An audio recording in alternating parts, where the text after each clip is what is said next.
Welcome back to our podcast today. Today we're going to be talking about DISC. DISC is a method of evaluating and observing different people's behaviors and personality styles. And it's a great way for you to increase your sales, to improve your personal growth, and to help you with all types of relationships. So thanks for joining us.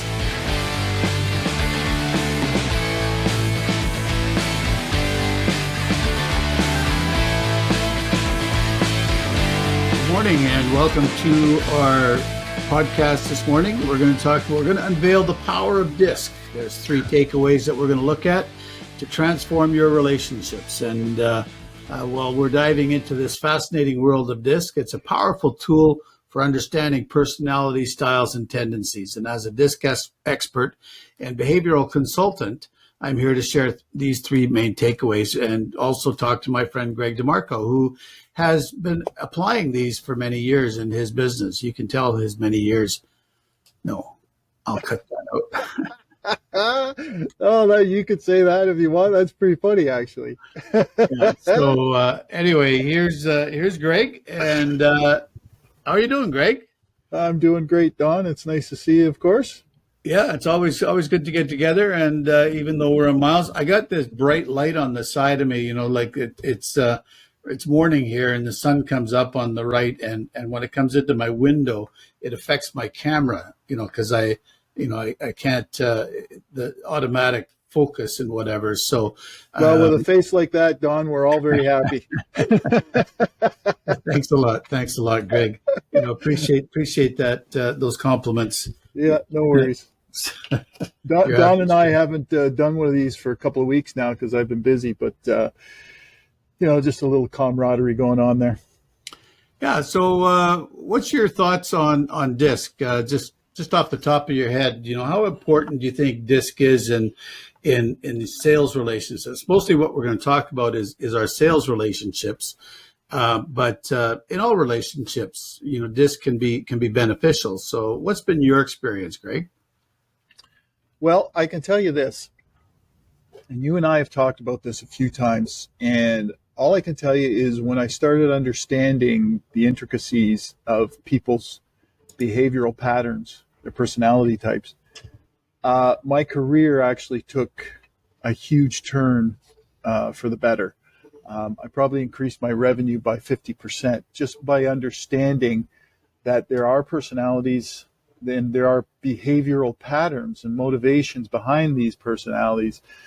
And if you can sort of tap into understanding what different people are all about, it's a great way to be able to communicate better with them. So for me, it's a critical component to just understanding how other people are and why they're motivated the way they are, and just understanding that behavior. Yeah, one of the things that's, I think, an advantage with DISC, there's multiple different types of personality style indicators and programs. You have the MTBI and you have Enneagram and those kinds of things. But the DISC profiling is it's observable. It's looking at observable behavior. And once you recognize what you're looking for, then it's easier to determine what they are, because we all have different patterns in our life. We recognize the different patterns in life. We know the difference between a zebra and a tiger. Both of them have stripes, but the one pattern is going to indicate that it's a tiger, and the other one's going to indicate that it's a zebra. Those types of things. But let's just take a look at the 4 different styles first. You have the dominance is the D. Dominant people are assertive, they're result-oriented, and they're natural leaders. They're the type of individuals you want to have working for you when you're going through a crisis, because they'll see the crisis as a problem and they'll come up with a solution and then they'll solve it. Just, that's the way they are. So they're assertive, results-oriented, natural leaders. Then there's the influencers. They're the enthusiastic, outgoing. They excel at communication and building relationships. A lot of people might say that that's the profile that we think of when we think about the naturally born salesperson. Mhm. Like somebody like Greg DeMarco, naturally born salesman. He's the I guy. He's the easygoing guy. Then you have the S's. The S's are the patient. They're the patient ones. They're the reliable. They value the stability. They don't like to have change. The consistency is important to them, and harmony. And then we have the C's, who are the conscientious ones, and they're also analytical and detail oriented. They prioritize accuracy, quality, and rules. Now, just from reading those, you can probably think of different people that you've that would remind you of those, each one of those. Can you think of a couple different people that are like that? Those, Greg? Oh, tons of them. Yeah. I could think of you, and I could probably peg your personality pretty Yeah. good. Okay. Which one? But Which one? well, I already know you are a conscientious individual, but you're also steady. You have that S personality in you as well. You're not Yeah. so much an I'm I. No, I'm not an I. No, nope, not me. Not me. No, I'm not an I. The thing is, I like, and it's funny because it can shift a little bit, because usually we're not just one of these. We're usually two of these, and sometimes people are three, but most of the time you're two of these. I'm a high SC, and sometimes I can be a high CS. But either way, I'm high in both of them. So sometimes, depending on the circumstances, it can change. And that's the interesting thing about it, is that we can modify our behavior. So when we recognize what our behavior is, we can modify our behavior to take advantage, or not to take advantage, but that's maybe not the right words, but we can modify our behavior to better communicate with our client, or with whoever we're talking to. Well, So Don. So what do you think I am? I think that you're actually a high IS, but You think I like being in front of people and talking and all that kind of stuff? that doesn't necessarily mean you like being in front of people, but I think it means that you like people. Yeah, I do. I do actually. Yeah. Yeah. No, that's good. I think that I really, there's all kinds of personality assessment tools out there these days. I've always liked DISC because to me it's just kind of simple, and I learned on it, of course, back in 2004 or five. But I just always found it easy to follow and be able to put into practice, like implement the resources that are available with it. So. Well, one of the interesting things about DISC is it not only shows what the styles are of the person, but it also identifies. You can also identify what their greatest fear is. So when you're dealing with somebody in a sales conversation, understanding what their greatest fear is, it helps us when we're looking to communicate better with them. For example, the high D personality, their greatest fear is being taken advantage of. So don't ever let them make you feel like you're taking advantage of.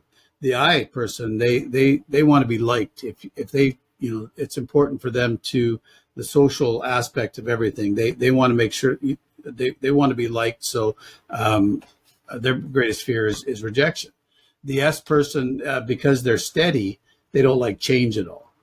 And the C type of individual, they like to have perfection. So if it's not perfect, they're But you not see, happy. this is an interesting conversation, because to me, as a sales, business and business development guy, that is so critical. If you can understand the fear in what it is that these people are experiencing, you can avoid a whole part of a conversation without making them feel uncomfortable, right? Oh, yeah, yeah. You know. But it's all about adapting your communication style, modifying things. So if we look at this slide here, the D style, when you're communicating with them, don't give them a whole bunch of information. They want to know that you know what you're talking about. So they want you to be direct, and they want you to be concise, and but they also want to focus on results. And respect their need for being able to make the decision. So don't give them a whole bunch of different information. That's another area that we probably won't have time to get into, but I think it's very interesting to understand, to recognize whether or not a person is verbal or nonverbal. A verbal person could be the I individual because they talk a lot. So they're high, they have a high verbal. But the conscientious person who also is, who doesn't talk a lot, is maybe the quiet one, but they're also verbal because they need a lot of information. So that you can be verbal in different ways. You can be verbal by using your words. You can be verbal about your need for words. So anyway, that's another area that we really don't have time to get into. So maybe I shouldn't have brought it up. But the I style is engaging. When you find somebody that likes to talk a lot, they're involved in the social aspect of the conversation. They're open to collaborating. They like to share personal stories, and if you're not having fun with the I style personality, they're probably not going to want to deal with you, because you have to make the process fun for them. So Yeah. the S style is patient and empathetic, and they need support. And one of the interesting things about it is that there's probably more S style people out in the world than there are of any of the others. So defaulting to the S style is probably a good idea if you can't recognize right off the bat what somebody is. So recognize that when you're dealing with the S style person, have your communication as patient. Don't try to push them. Don't try to make them do something quickly. Make sure that they understand what they're doing and reassure them. And the C style, that's the guy that's going to ask you all the questions. Sometimes actually, with a C style individual, they're asking you a ton of questions, and you might think, well, I'm not really connecting with them, but you are connecting with them. They just need to know. They just have to have a lot of information. So make sure that you give them the data. Make sure that you give them the facts.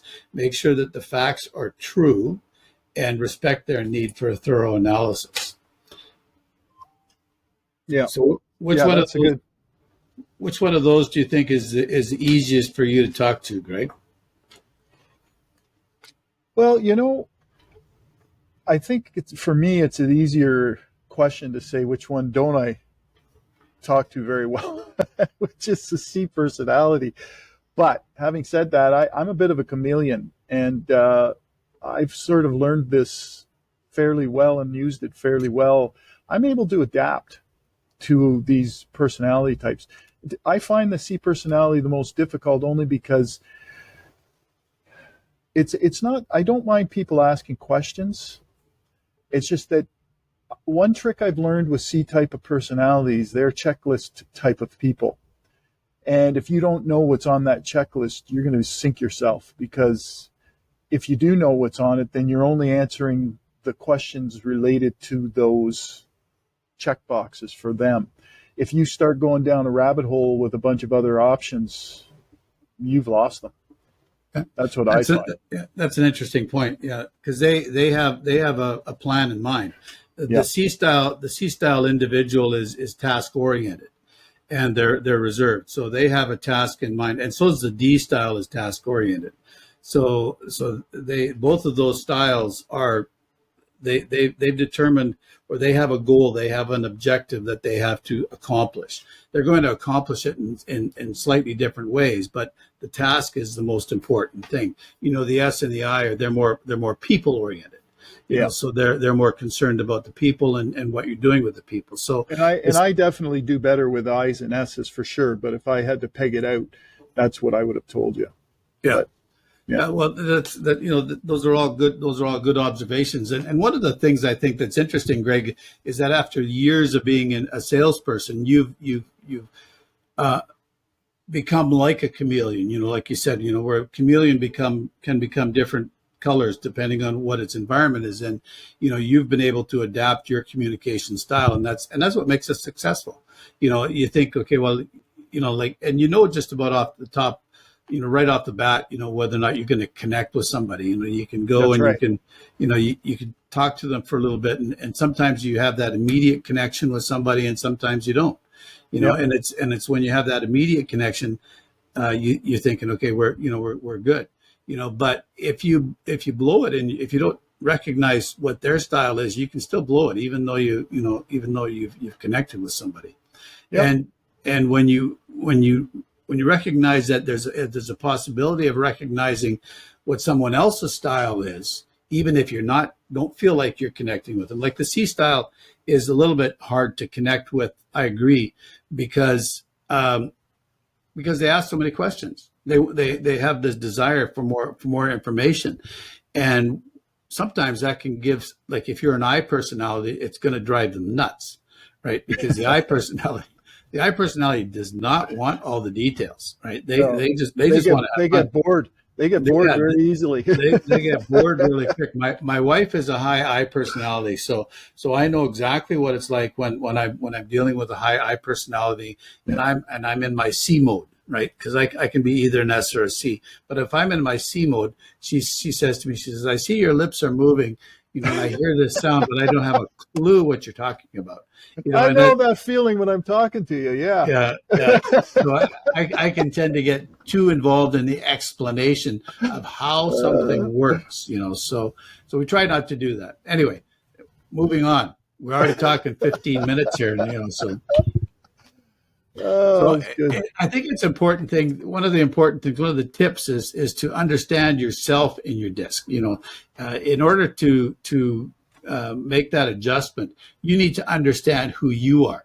And when you understand who you are, you're better able to identify your strengths. Your strengths is like a treasure chest.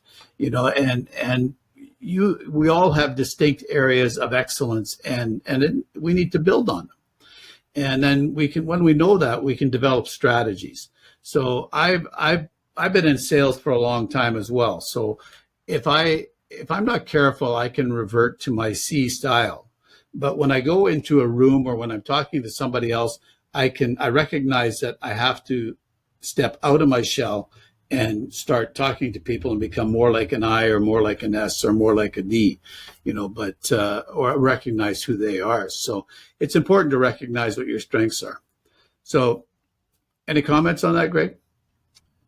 Yeah, I mean, there are so many things about DISC and understanding yourself and your strengths and all the strategies. I just think that it's just a form, really what it comes down to is it's another form of self-awareness, right? And I'm big into the mindset stuff. And we can't begin to even understand other people if we don't first start to understand ourselves, right? And it's just a great tool for that. I mean, you talk about identifying strengths and developing strategies. I mean, that's what it's all about. So it helps us when we want to transform our relationships, when we want to, for our personal growth, to develop emotional intelligence, and what you're talking about, mindset, and then other relationships. So it helps us in each one of these areas. Yep. So do you have your awareness of your DISC personality profiles, how has it affected the way that you've approached your personal growth? Oh, that's a really good question, Don. That's a really good question, because by being able to understand my own motivations, my own strengths, and my skill sets and stuff like that, I've been able to focus more on where I'm strong rather than where I'm weak. And in my personal growth side, it's helped me to understand self-awareness. I teach this to a lot of my clients, is the only way we can move forward in our own jobs, careers, whatever it is, we have to understand who we are and what meaning we put on things, and what is our meaning and purpose, like where are we heading? Because the biggest problems that exist between most people is, if we're starting here today and we want to go here tomorrow, it's the gap in between there that we're trying to conquer. So emotional intelligence comes into play, relationships especially. I can tell you this with 100% accuracy, that all my relationships and rapport and connection have to do with my understanding of who I am and then understanding who these people are. And you just have a much richer experience with them. You can help one another. So it's critical. It's a critical thing. Yeah, I think one of the areas that I think it is critical is for understanding who you are and your personal growth is when you're prospecting, for your prospecting. Yeah. So some people love the idea, like you can, let's take real estate, for example. So a lot of times realtors will go out and they'll knock on doors. Now, for me to think about the idea of going out and knocking on doors, I'm thinking like that's the last thing in the world that I want to do. But there's other people, the higher I personalities, they're thinking, wow, I can go out and knock on doors. I can meet all these people. I can find somebody that wants to buy or sell a house, right? Or just meet and get to know somebody. Or me, that's not the way. So understanding that that's not one of my strengths, I'm not going to try to overcome I'm not going to try to overcome that weakness by going out and trying it. Sometimes, I think that's what we've joked in some of our other sessions about us being vacuum cleaner salesmen. Yeah. And I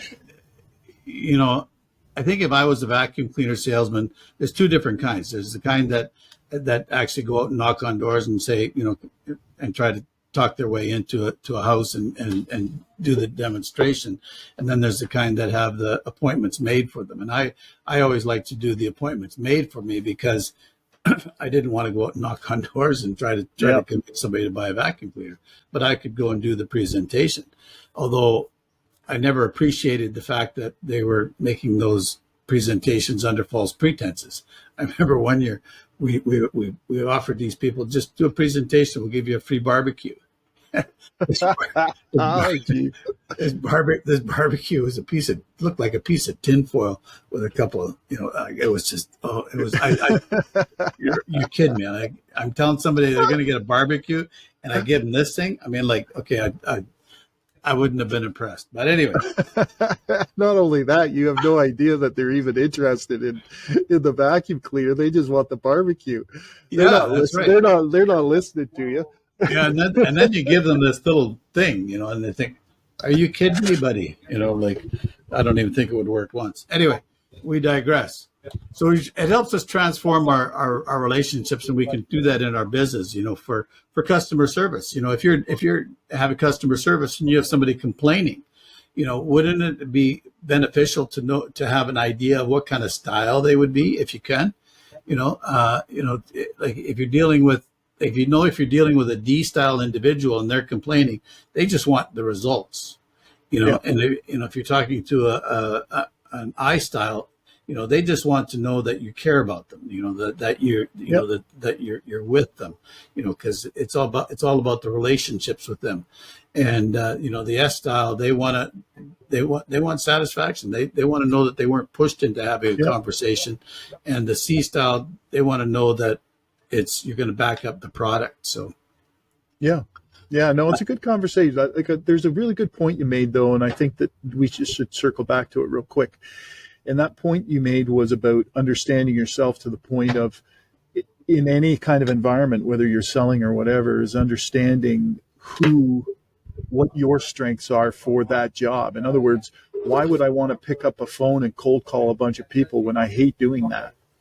Yeah. And that's really important for you to understand, so you don't waste your time trying to do something that you're not going to be good at.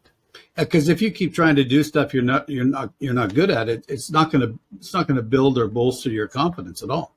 No, right? Not at all.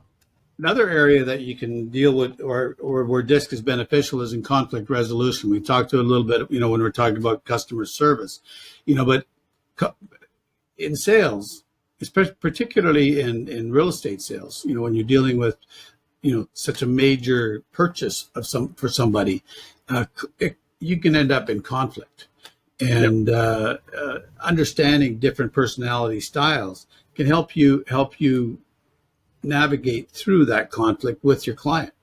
And I think that's one of the things when we're getting paid, particularly if you're getting paid a large commission, being good at conflict resolution, I think is where you really earn your dollars. Have you ever had a conflict Yep. with? No, Oh no, never. never. No, never. Oh yeah, there's lots of times. Yeah, it's right. You're right. A lot of it has to do is I remember when I owned the marina and we had boat rentals and all that kind of stuff. I remember a few times getting into kerfuffles with I'll use that word, kerfuffles, with people who were less than happy about something that happened. And I'll tell you, it goes a long way when you can understand what kind of personality they are and how you're going to resolve it. And one thing I can tell you, no matter who you're dealing with, just be calm. Be calm. Yeah, because if you hit the wrong personality, and that's a recipe for disaster. Well, yeah. The thing is like the D style likes, they're not afraid of conflict at all. They see the task at hand, and they see the goal, and that's what they're going for. The I style, they just want to be your friend. They just want to have friends. So they don't appreciate the conflict either. The S style, if you're a D style individual and you're having conflict with an S, you got to be careful, because they'll feel like you run them over, and you're not gonna have a successful day. Yeah. But I think the important thing for us to look at here is that understanding DISC is beneficial in sales in many different ways, and it's important for us to know ourselves first, so that we can help ourselves grow. It's important for us to recognize our client, what our clients are, what their style is, but it's the first and foremost. I think we need to recognize that they're people, and that they all have different goals and different motivations. And when we understand DISC a little bit, it helps us understand the motivations a little better. And when we understand our own style, it helps us understand what our own strengths are, so that we can grow. So there's different advantages, and I just want to encourage you to there's lots of different resources online. I have some resources. Being a DISC consultant and behavioral consultant, we've developed some fun little tests, where you can figure out what kind of sales animal you are. So I'll put a link to that in the comments below. But I want to thank you for joining us today to talk about DISC. And Greg, do you have any final comments? It's thanks, Don. For anybody out there listening and wanting to improve themselves, do an assessment. Go to Don's site or whatever, get an assessment done, because I'm telling you that back in the mid 2000s when I started down this road, it increased my revenues by probably 50%. Like, understanding people is critical for what you do for a living. But not only that, there's so many benefits on the flip side of it, like your own personal growth, understanding and being self-aware, and knowing what motivates you, what skill sets you have, what you don't like, what you do like. It's just critical in dealing with people. And we're all in the people business. I don't care who you are. I don't care if you're selling to companies, whatever. We're all in the people business. So if you want to understand how to be able to help somebody, truly help them from within, understand what these personality types are. Great. Okay, thanks a lot, Greg, for joining us and for talking about DISC. It's and making it fun. Yeah, it was fun. Yeah, it's good. So until next time, we'll see you later. Thanks. Bye for now.